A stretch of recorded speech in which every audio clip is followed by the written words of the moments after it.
En el siglo XXI, la herencia de Roma es el cimiento principal sobre el que se construyen las costumbres, las leyes y las formas de vida de la actual nación española. Roma nos ha dejado un legado que hoy, 1600 años después, nos permite comprender perfectamente el nacimiento de la actual nación española.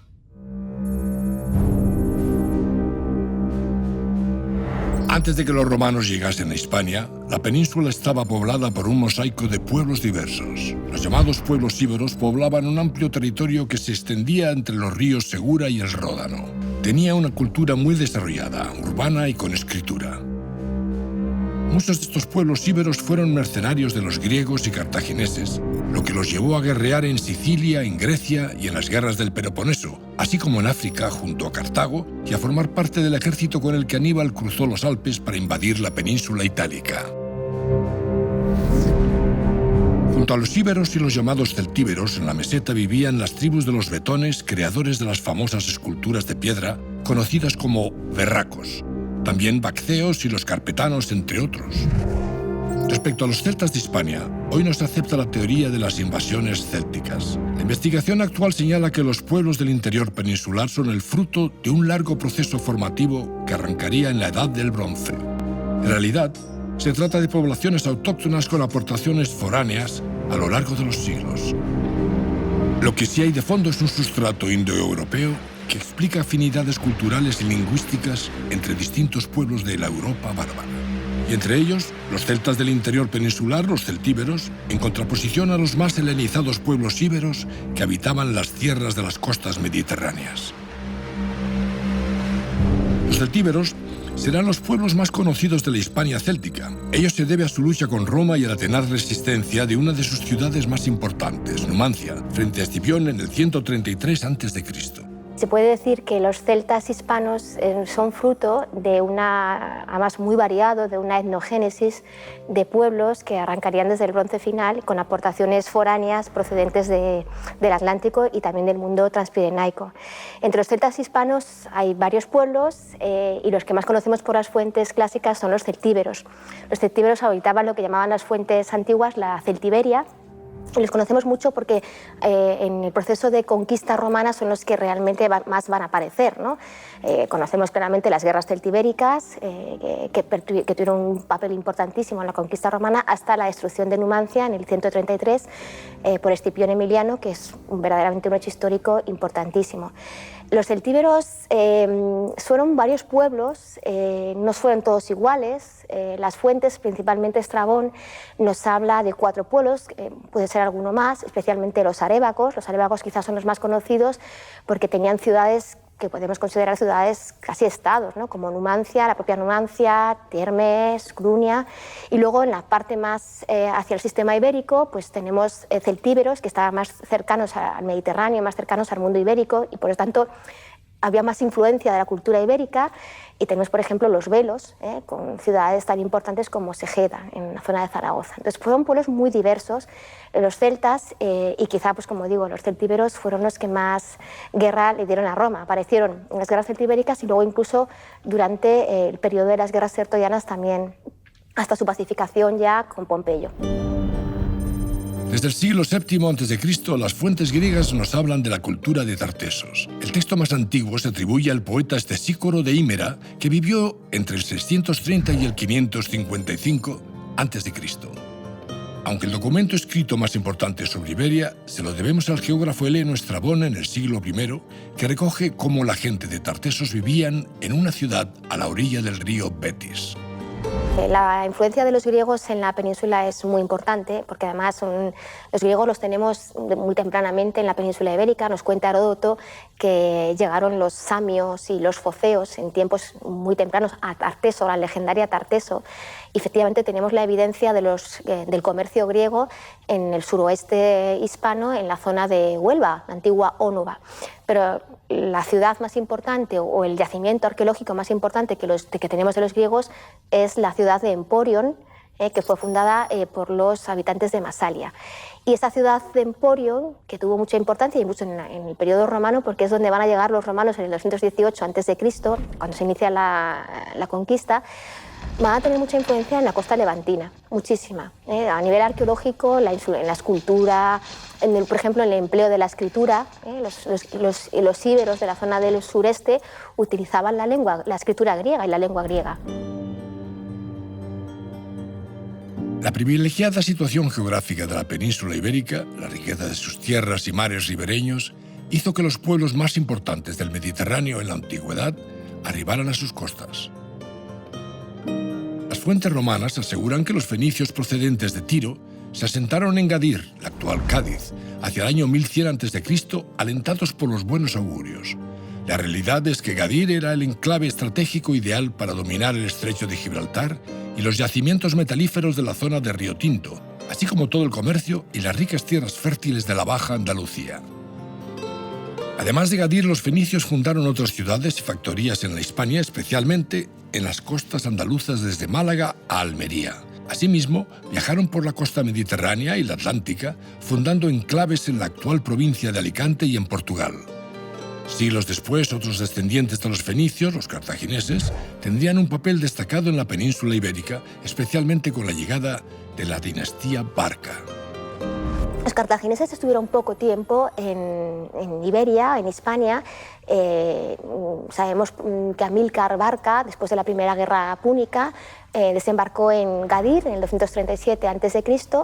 y bueno, pues empezaron un poco a ese proceso de instalarse en el sur de la península ibérica, buscando metales, hombres, en las zonas del Guadalquivir, en torno a Sierra Morena, llegaron incluso al Levante, como todos sabemos, fundando la ciudad de Cartago Nova, que fue fundada por Asdrúbal. Dejaron, aunque estuvieron poco tiempo los Barca, dejaron una influencia, yo digo que bastante importante, no solo desde el punto de vista arqueológico, porque sabemos que fundaron ciudades, Cartago Nova, Acraleuque, Coiseque, que puede estar en Carmona, sino también en formas de gobierno, incluso en formas ideológicas, ¿no? De alguna manera dejaron una influencia que incluso luego Roma va a utilizar. O sea, Roma se va a dejar influir muchísimo por los cartagineses.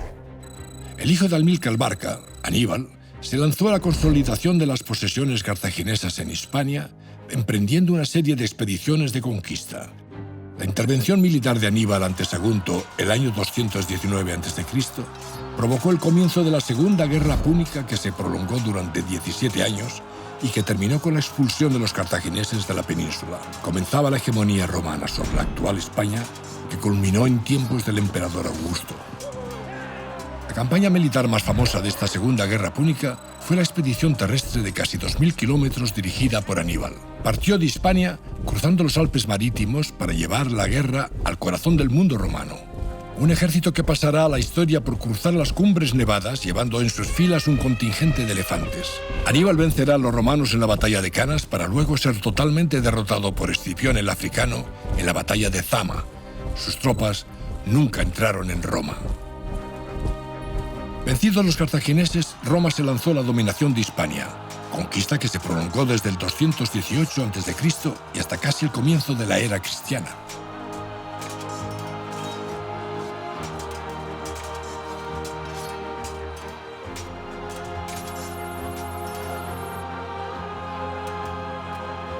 Para aniquilar el poder de Cartago, los romanos comenzaron una decidida actuación militar en la península ibérica.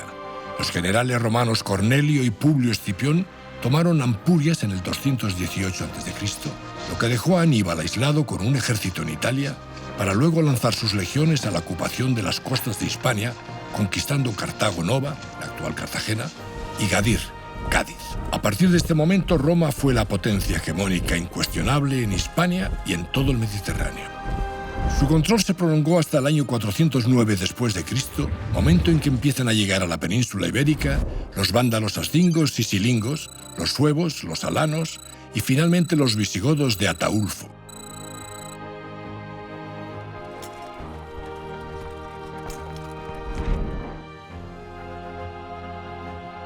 Inicialmente, la intervención de las legiones romanas en Hispania tuvo un objetivo militar: aislar a Aníbal de sus bases de aprovisionamiento y derrotarlo.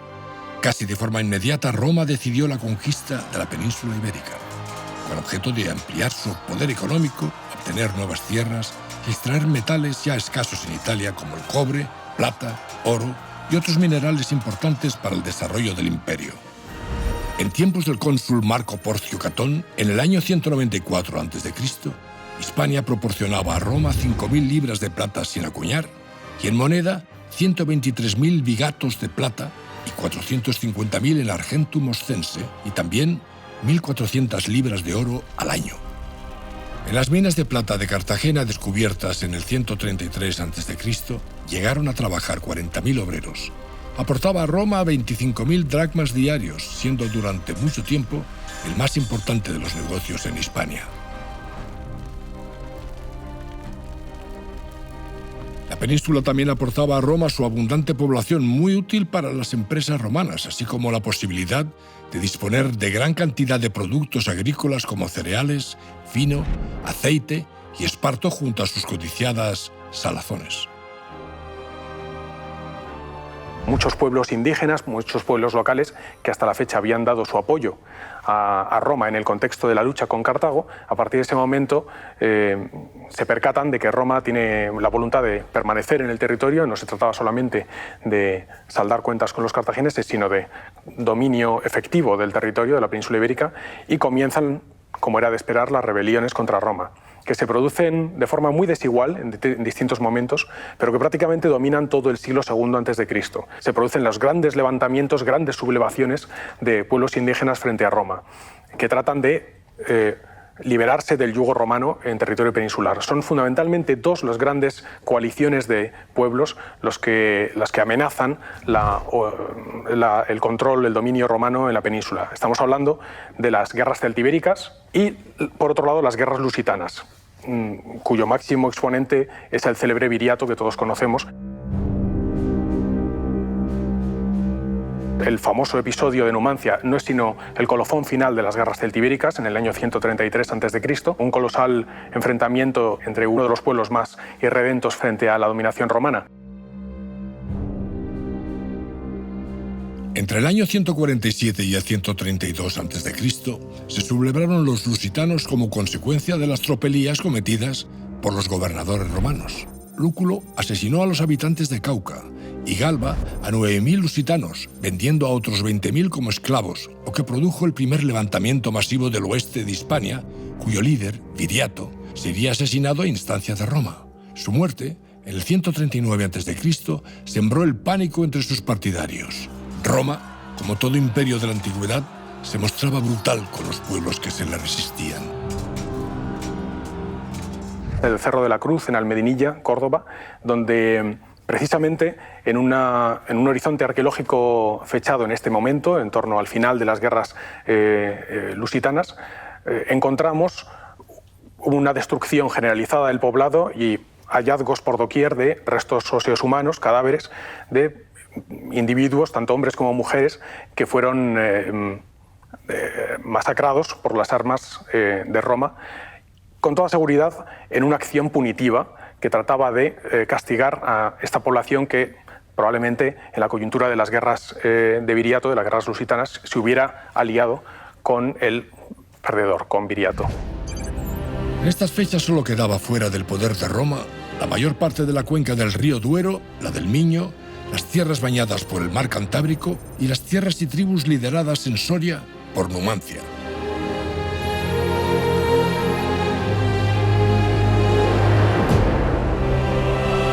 El poder de Roma era el poder de sus legiones. La historia militar de Numancia la conocemos gracias al libro de Apiano sobre Iberia, De Bellum Numantinum.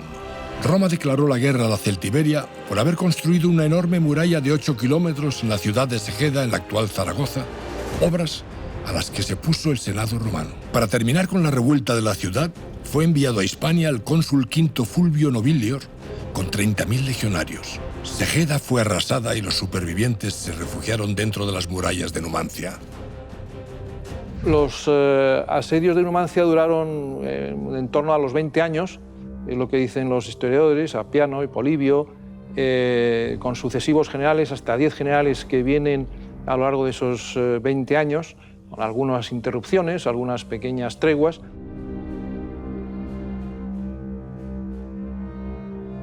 Numancia además era, digamos, donde se reunían todas las tribus celtíberas, no porque vivieran en Numancia, sino que alrededor de, digamos, a 100 kilómetros a la redonda, todos los pueblos vecinos se unificaban en el reducto de Numancia para defenderse contra el enemigo.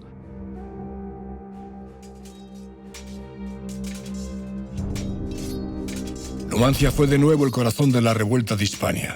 El general V Pompeyo, con 30.000 infantes y 2.000 jinetes, combatió a los numantinos entre los años 141 y 140 a.C., sin éxito.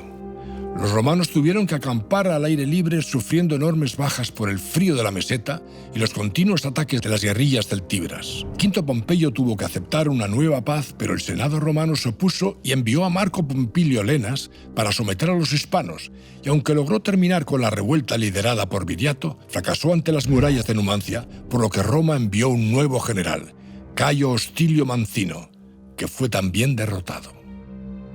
Roma no se podía permitir esa pequeña mancha dentro del conjunto de la península y decide, como digo, no solamente plantear esa batalla, sino finalmente mandar al mejor de sus generales, Escipión el Africano, el Menor.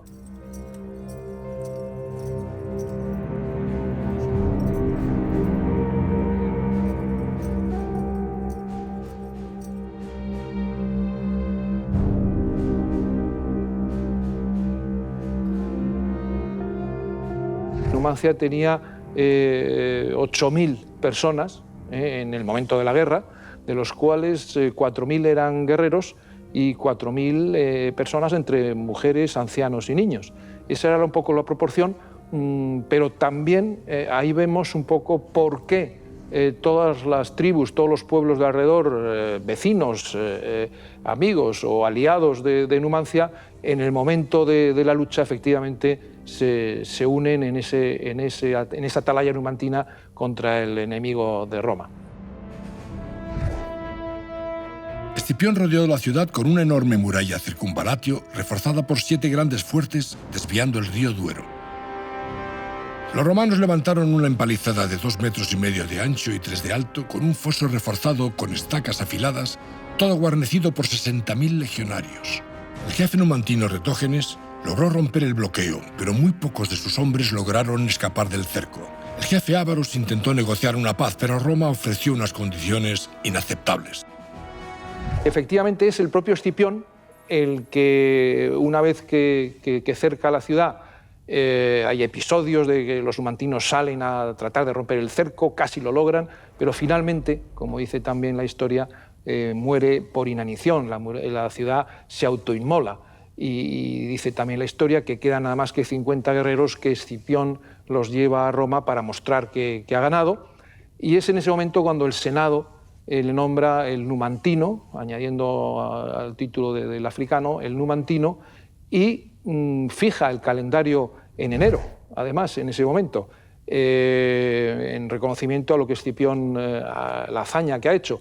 Pero es Roma, además, la que eleva a categoría ya de mito legendario, a categoría de valor universal de ese pueblo que noblemente ha resistido a la mayor potencia de la humanidad desde ese momento, y es la propia Roma la que eleva, diríamos, a los altares de la epopeya, de la tragedia, del heroísmo, de lo que significa el valor supremo de la libertad que defiende los numantinos, la libertad, la dignidad, el honor, la comunión de esfuerzos, el sacrificio, el valor, la independencia, la paz. En el verano del año 133 a.C., tras 11 meses de asedio, Numancia caía en manos de Roma. La ciudad fue arrasada. La inmensa mayoría de sus habitantes prefirieron la muerte a la esclavitud.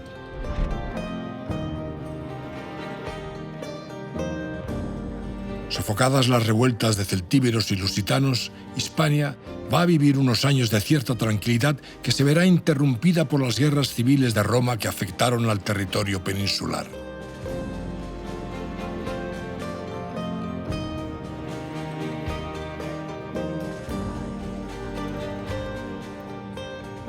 Bueno, pues las guerras sertorianas son muy importantes en la península porque en este momento, estamos hablando del siglo I a.C., la península ibérica, Hispania, se convierte en una caja de resonancia de los problemas que hay en Roma. Es decir, las guerras civiles van a tener su reflejo en Hispania. Y Sertorio, se llaman así por Sertorio, Quinto Sertorio, que es un partidario. Se puede decir que durante las guerras civiles romanas había como dos grandes bloques, ¿no? Los oligarcas optimates y los populares, ¿no? Entonces, este Sertorio era contrario a los oligarcas, contrario a los optimates, su mentor era Mario. Y este Sertorio, bueno, pues, tuvo en jaque a Roma durante 10 años, asentado en Hispania. Fue nombrado gobernador de Hispania en el año 83 a.C. y hasta 72, pues realmente persiguiendo un poco a las posturas fundamentalmente de Sila, que era el dictador de Roma, pero sin embargo se acaudilló en España. De hecho, es muy interesante cómo los lusitanos que se enfrentaron a Roma, se rebelaron contra el yugo de Roma, le nombraron casi como caudillo, o sea, un romano que se convierte casi en el líder de los lusitanos, a los que le enseña incluso no solamente las formas de combate romano, y mezcla las formas de combate romano con la propia forma de combate más en guerrilla típico de los lusitanos, ¿no? Entonces es un periodo muy, muy interesante. La otra guerra civil entre romanos que afectó a Hispania fue el enfrentamiento entre Julio César con Pompeyo, produciéndose en la península algunos de los enfrentamientos principales de la guerra, como la batalla de Ilerda y la gran batalla de Munda en el año 45 a.C., en la que son derrotados los dos hijos de Pompeyo, finalizando así las guerras civiles entre los sucesores de Pompeyo y Julio César. A partir de ese momento, nuevamente un periodo de relativa paz en Hispania que es roto finalmente por Augusto cuando aborda la campaña de conquista del norte peninsular, norte y noroeste. Fundamentalmente son las llamadas guerras asturcántabras. Y una vez terminadas estas guerras asturcántabras, en el año 19 a.C., finalmente ya se puede dar por conquistado todo el territorio peninsular y entramos en una fase totalmente nueva de la presencia militar romana en la península, en la que verdaderamente es una fase de paz, en la que prácticamente todas las legiones que hasta la fecha habían actuado en territorio peninsular son enviadas al extranjero, se evacúan y solamente permanecen 3 legiones, luego irán variando con el tiempo, solamente 3 legiones en la península, la 4ª Macedónica, la 6ª Victrix y la 10ª Gémina, todas ellas, por cierto, en el noroeste peninsular. Después de muchas décadas de guerra, la influencia de Roma terminó por asentarse en Hispania. Las tierras de la Bética estuvieron muy pronto totalmente romanizadas, mientras que las pobladas por los celtíberos solo admitieron la forma de vestir y algunas formas de vida romana. En el 123 a.C., Roma ocupó las Baleares y en tiempos del emperador Augusto, entre el 29 y el 19 a.C., terminó de dominar el territorio astur y cántabro, que hasta esa fecha se habían librado del yugo romano, aunque una parte de su población siguió llevando una vida propia de los pueblos del norte peninsular.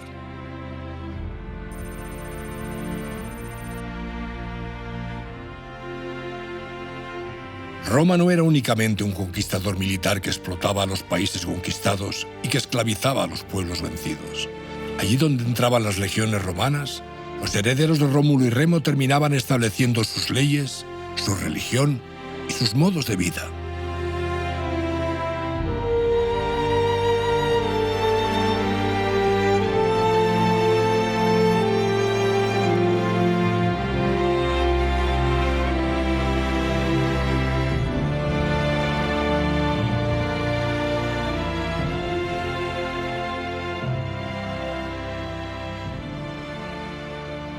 La romanización, en la mayor parte de los casos, es consecuencia de la presencia romana y no consecuencia de la voluntad del Estado romano de tratar de convertir en más latinos o romanizar, por así decirlo, a la población bajo su dominio. Al revés, de hecho, el Estado romano no tiene demasiado interés en la romanización. La romanización es una consecuencia de la presencia romana, pero no de la voluntad del Estado. La primera acción de Roma es de conquista, a veces muy violenta, cruel. Pero con su dominio Roma lleva su cultura, progreso material y una forma atractiva de vida para los pueblos conquistados. Los legionarios a menudo eran distribuidos en el territorio para invernar, para pasar el invierno, en momentos en los que supuestamente serían momentos de tranquilidad, de ocio, en los que no habría combates. Eran distribuidos en el territorio y se obligaba a las ciudades aliadas de Roma a que acogieran a estos legionarios dentro de sus propios domicilios de cada una de las distintas familias, y obligaban a las familias, por tanto, a cuidar y a dar alimentos a estos legionarios. Lógicamente, el contacto sería enormemente cercano entre legionarios y población civil, sin duda con un tratamiento hostil que generaría enormes tensiones. De hecho, conocemos una, en el caso de Cástulo, capital de la Auretania, en La Mancha. Encontraríamos, mencionan las fuentes, un episodio en el que precisamente las tropas, a principios del siglo I a.C., el Estado romano obliga a Cástulo, como aliada suya, que es a acoger legionarios romanos dentro de la ciudad, y los castulonenses se rebelan contra esta situación y en una noche, al estilo semejante a lo que ocurriría en el 2 de mayo español frente a las tropas napoleónicas, una cosa muy similar, se levantaron en armas y masacraron a toda la guarnición romana que habitaba en esta población de Cástulos.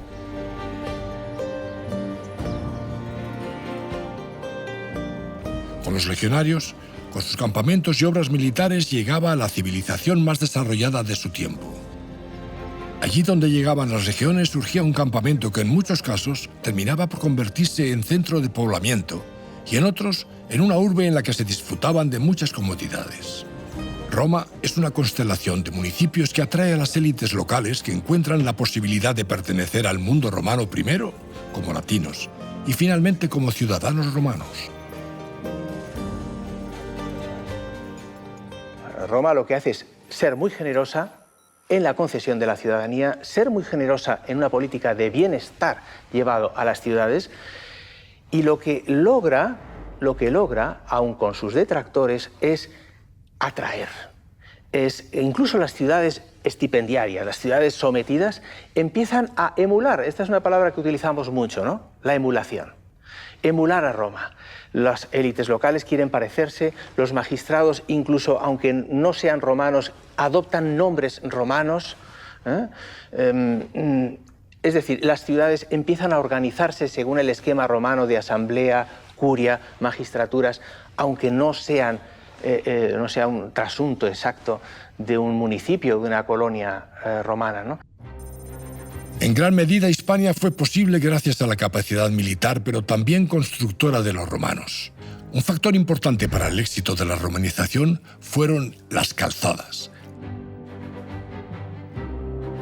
Primera red de carreteras con que contó Hispania, que permitieron mover a las legiones por toda la península al tiempo que potenciar el comercio y la extensión de la cultura latina. Los principales campamentos y ciudades romanas estaban unidas por esas calzadas.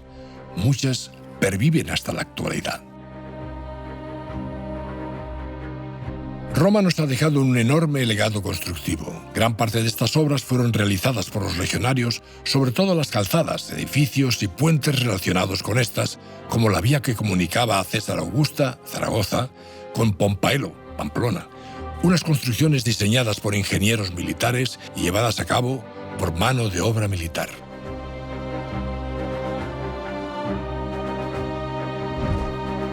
Los ingenieros militares estaban habituados a levantar campamentos, fortificaciones y puentes, como se puede comprobar por las leyendas que han dejado escritas en sillares y dovelas que demuestran la participación de las legiones en su construcción. En Martorell existe un ejemplo muy espectacular, el Puente del Diablo sobre el río Llobregat.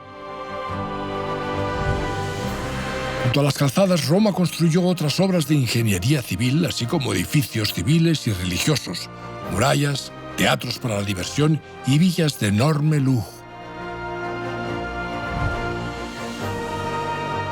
En las ciudades de la Hispania romana se construyeron anfiteatros, teatros, templos y circos en los que, al igual que en Roma, se disputaban peleas de gladiadores, representaciones teatrales y espectáculos de todo tipo.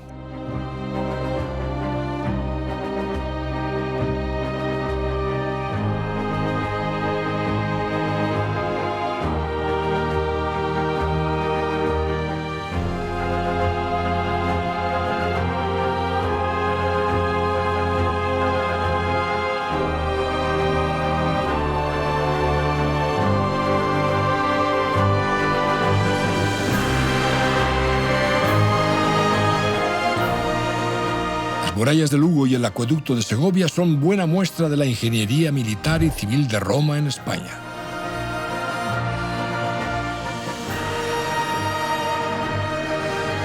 Los teatros de Mérida, Sagunto o Tarragona son edificios civiles dentro de ciudades como Itálica, Sevilla, o Baelo Claudia, en la gaditana playa de Bolonia, que dan testimonio de la pujanza civilizadora que Roma trajo a Hispania.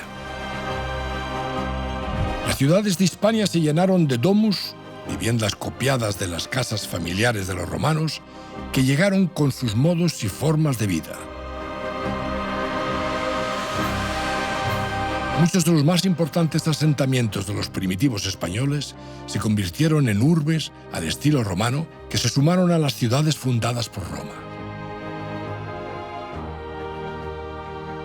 A partir de ese momento nos encontramos con la necesidad de fundar ciudades, algunas de las cuales van a servir como campamento, primeramente, como campamento militar, y a partir de ellas, en derredor suyo, empiezan a crecer las llamadas canavae, que no son sino agregaciones de comerciantes, artesanos o gente sencillamente que vive del comercio o de ofrecer servicios a los propios militares. De modo que muchas veces en torno al propio campamento se desarrollan ciudades que con el tiempo superan al campamento, incluso una vez abandonado el campamento,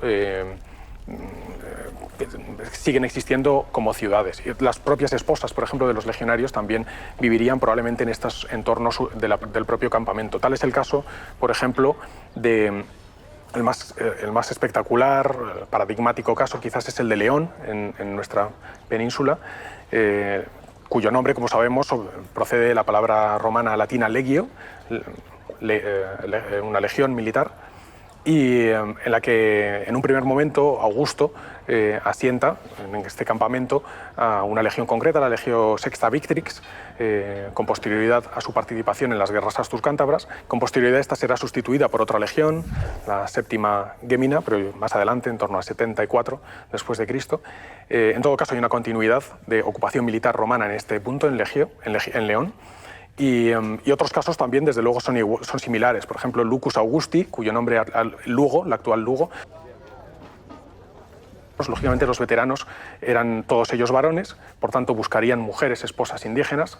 Se produciría sin duda alguna hibridación, mezclas, mestizaje entre las culturas íberas, celtíberas y romana, que también sería un elemento más a la hora de profundizar en esta romanización. La creación de comunidades mixtas pronto llevó al cambio de estatus de los hispanos. La primera colonia latina en España será la de Cartella, en la zona de San Roque, de Cádiz, fundada por legionarios romanos unidos a mujeres hispanas y por sus hijos, que muy pronto pedirán al Senado de Roma que les conceda condición de latinos, paso previo a la ciudadanía romana. Ser latino es una categoría intermedia entre romano y peregrino. Peregrino es extranjero pero pacífico, no es el enemigo. Hostis, que es el enemigo, ¿no? Es condición hostil, decimos hoy, ¿no? Y latino, bueno, se remonta muy antiguo, ¿no? Al siglo VI antes de Cristo, con las ciudades confederadas de los latinos, eran, por así decirlo, primos hermanos de los romanos, ¿no? Tanto es así que los latini prisci, que se llamaban los primitivos, pues tenían un estatus prácticamente similar al de ciudadano romano. Y luego vinieron los latinos coloniarios, y aquí empieza la historia, ¿no? Porque Roma lo que funda es colonias, esta es la romanización, colonias, municipios, y luego llega a acuerdos con ciudades libres, federadas, y luego otras que son estipendiarias, que son las vencidas, ¿no? Plinio el Viejo, en su Naturalis Historia, nos da la noticia de cómo el emperador Vespasiano concedió el latium, la latinidad universal, a Hispania, a los hispanos sometidos a Roma. Entre el 69 a.C. y el 217 después de Cristo, un largo periodo de 250 años, en cuyo principio y fin están los emperadores Vespasiano y Caracalla, se extiende por todo el Imperio Romano el ius latii y el ius romanum. El ciudadano romano tiene un estatus completo. Tiene el derecho de comercio, que es el derecho de poder realizar actos jurídicos válidamente, comerciales. Tiene el derecho del connubio, que es el matrimonio legítimo. Tiene el ius actionis, el derecho de ejercitar acciones ante los tribunales. Tiene el ius migrandi, el derecho de poder trasladar su domicilio a otra parte. Tiene luego, desde el punto de vista político, esto interesará mucho a los constitucionalistas modernos, el ius suffragi, que es el derecho de votar en las asambleas, o el ius honorum, que es el derecho de formar parte o de ser votado para ejercer cargos políticos, ¿no?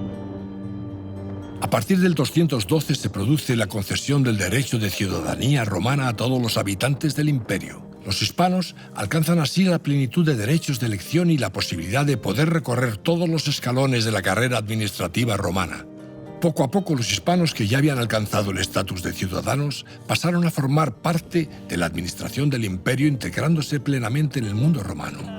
La permanencia de un ejército de ocupación, su relación con las gentes del país, las transacciones comerciales, el alistamiento de los mercenarios hispanos en los ejércitos romanos y el establecimiento de los legionarios licenciados, muchos de ellos casados con mujeres hispanas, hizo que Hispania, sometida por voluntad o por la fuerza a Roma, terminase integrándose en un papel destacadísimo dentro del Imperio Romano.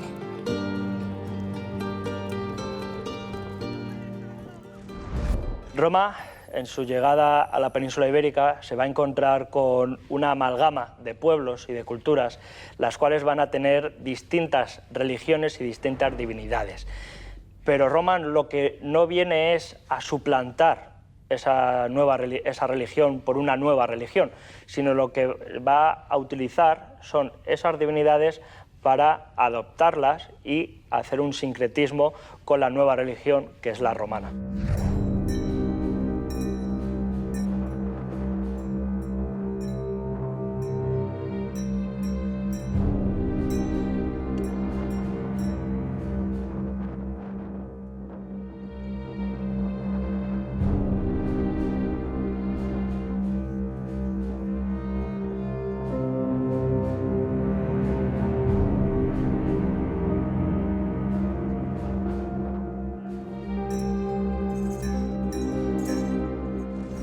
Lo que también incluirá Roma en la península ibérica y a lo largo también del imperio es un culto nuevo, sobre todo cuando Augusto ya termina de conquistar el norte peninsular y va a implantarse el culto al jefe, el culto al emperador.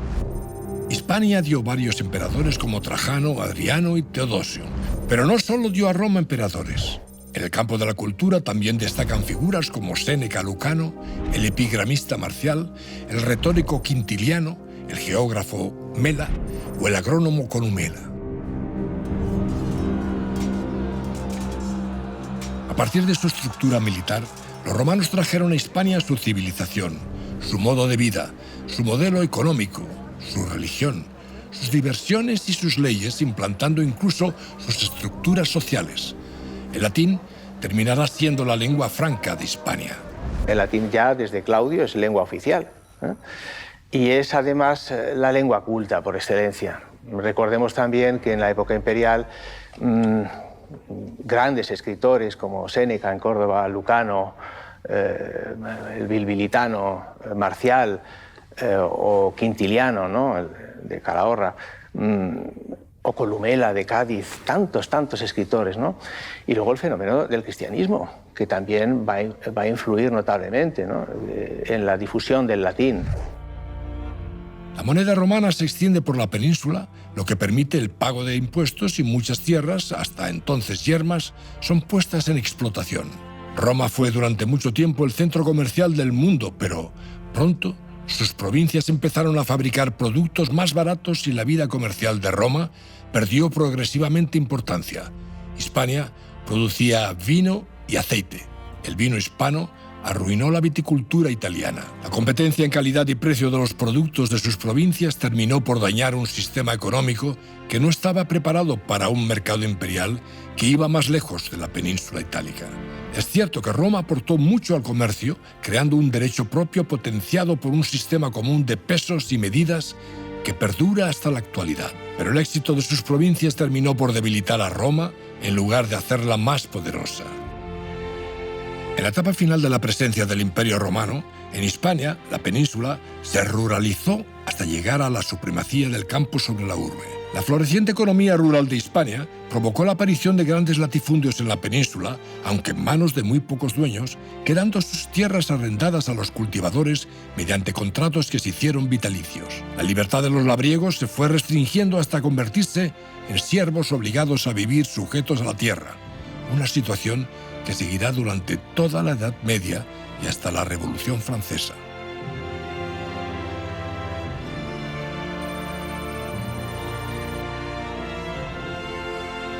El desfase entre ingresos y gastos obligó al Imperio Romano a la acuñación de monedas cada vez de menor peso y de menor ley, provocando un recalentamiento de la economía imperial causada por el alza de los precios, la crisis de la agricultura, el comercio y la industria, y con ellas del sistema urbano base del mundo romano. El cristianismo se extendía con enorme éxito y muy especialmente en Hispania, al tiempo que aumentaba la debilidad de Roma. Esta situación hizo pensar a muchos hispanos que el coste de ser ciudadanos romanos no estaba justificado, abriéndose la puerta a la idea de entregarse a los pueblos germánicos que estaban libres de impuestos y de las ordenadas formas de vida que impone Roma. El cristianismo llega a la península ibérica muy tardíamente. De hecho, la historiografía eclesiástica aboga porque han sido el Santiago Apóstol, San Pablo y valores apostólicos los que cristianizaron toda la Hispania romana. La historiografía moderna apuesta a que no es así, ya que tanto el primero como los terceros es difícil su verificación. Lo único que hay referencias en Ireneo de León y Tertuliano en el siglo II después de Cristo, pero no está verificable. Sin embargo, tenemos que esperar a mediados del siglo III después de Cristo para encontrarnos comunidades cristianas, tanto en Mérida, en Astorga o en Toledo o Córdoba, para poder encontrar esos lugares donde se hacía ese culto a Cristo y a Dios.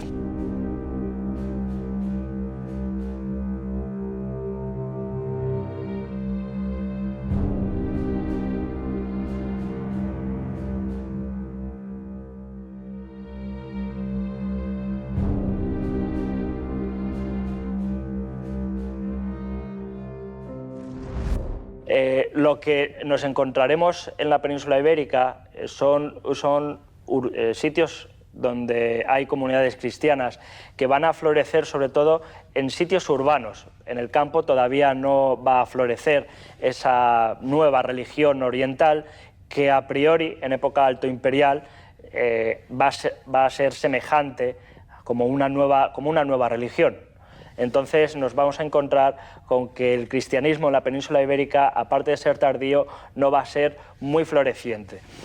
Lo que vamos a tener un choque muy frontal es entre el cristianismo y el culto al emperador, el cual el cristianismo va a negarse rotundamente a dar un culto al emperador divinizado. Por eso hay persecuciones constantes, no porque sea una nueva religión, sino porque hay choques con el culto al emperador. La que va a imperarse, lógicamente, va a ser el cristianismo, como hemos podido ver a lo largo de la historia, y es en la península ibérica donde nos vamos a encontrar con más comunidades a lo largo del siglo III y IV después de Cristo, que empezarán sobre todo a bautizar cuando Constantino en el año 313 promulga su edicto de Milán para legalizar el cristianismo. Lo que va a producirse en masa son bautismos de gente que era pagana al nuevo cristianismo. Y nos vamos a encontrar más comunidades cristianas a lo largo, sobre todo, del Levante y el sur peninsular.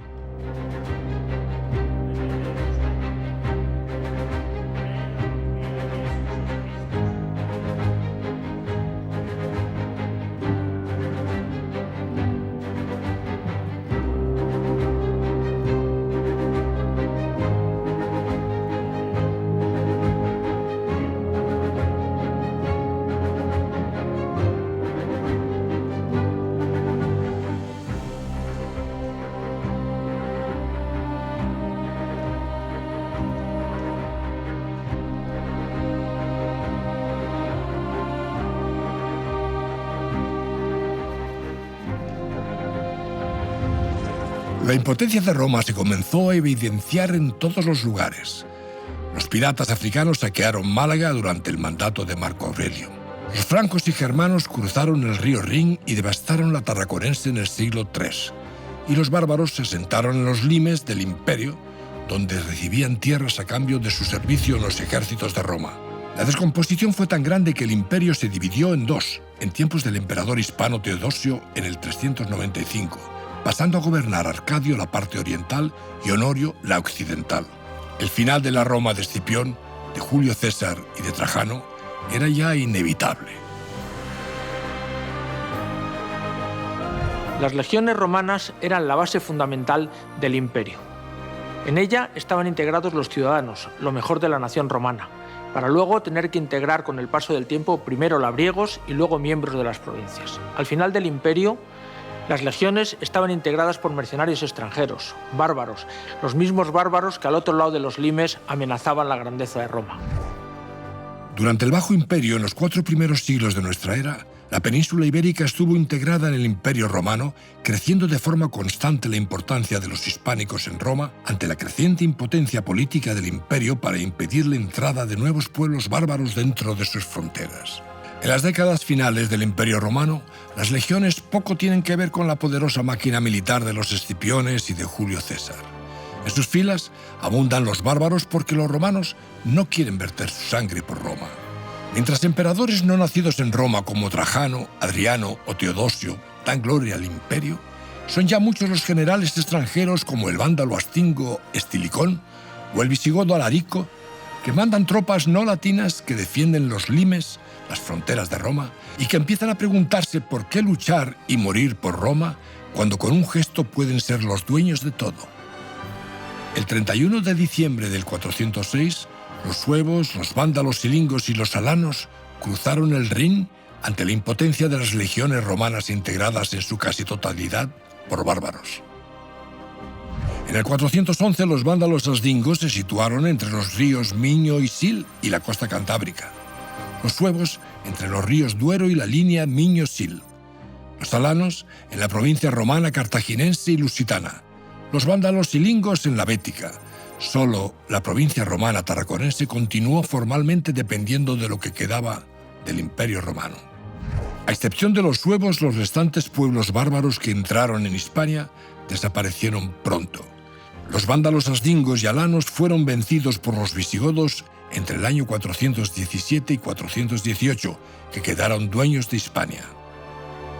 Con la llegada de los visigodos, naturalmente tenemos una Hispania o Hispania, las Españas, plenamente romanizadas, hasta tal punto de que los visigodos se sienten de nuevo atraídos por esa cultura superior.